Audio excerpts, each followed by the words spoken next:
Iran malapit nang bumili ng supersonic anti-ship missile sa China. Posibleng baguhin ang balanse ng kapangyarihan sa Middle East. Magandang araw mga kababayan, ito ang Global Radar PH, ang mata ng bayan sa balitang pandaigdig. Hatid namin ang pinakabagong international news, geopolitical updates at mahalagang pangyayari sa buong mundo na may epekto sa global security at ekonomiya. Kung bago ka lang sa ating channel, please like, share, and subscribe. At pindutin na rin ang notification bell para lagi kayong updated sa ating daily global news report. Mga kababayan, lumalala ang tensyon sa Middle East matapos lumabas ang ulat na magdesisyon ang Iran na bumili ng armas sa China. Ayon sa mga ulat, plano ng Iran na bumili ng CM-302 supersonic anti-ship cruise missiles, ang export version ng YJ-12 missiles na ginawa ng China. Ang missiles na ito ay kilala sa military circles bilang isang napakabilis na anti-ship weapon na kayang umatake sa malaking barko sa dagat. Ayon sa mga defense expert, ang CM-302 ay may range na kayang umabot na 290 kilometro at kayang lumipad ng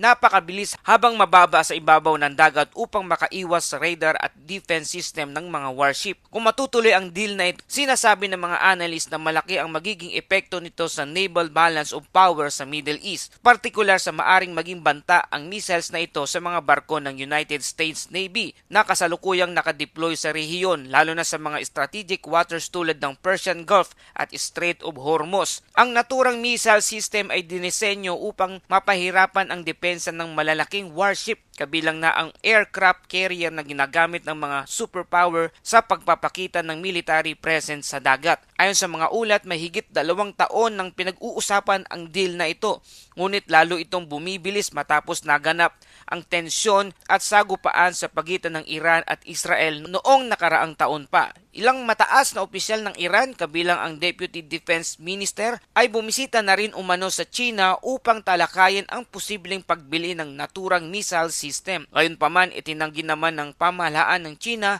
ang mga ulat na may nalalapit na kasunduan at sinabi na hindi ito totoo at balitang nagbebenta sila ng naturang missiles sa Iran. Sa kabila nito, patuloy pa rin binabantayan ng mga international observers ang sitwasyon dahil kung matutuloy ang kasunduan, maaring lalo nitong pataasin ang tensyon sa pagitan ng Iran, United States at mga kaalyado nitong rehiyon gaya ng Israel.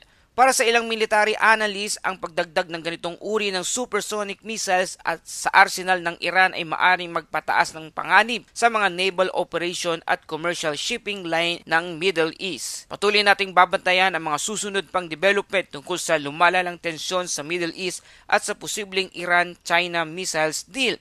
Para sa pinakabagong international news at global geopolitical updates, manatiling nakatutok dito sa Global Radar PH, ang mata ng bayan sa balitang pandaigdig.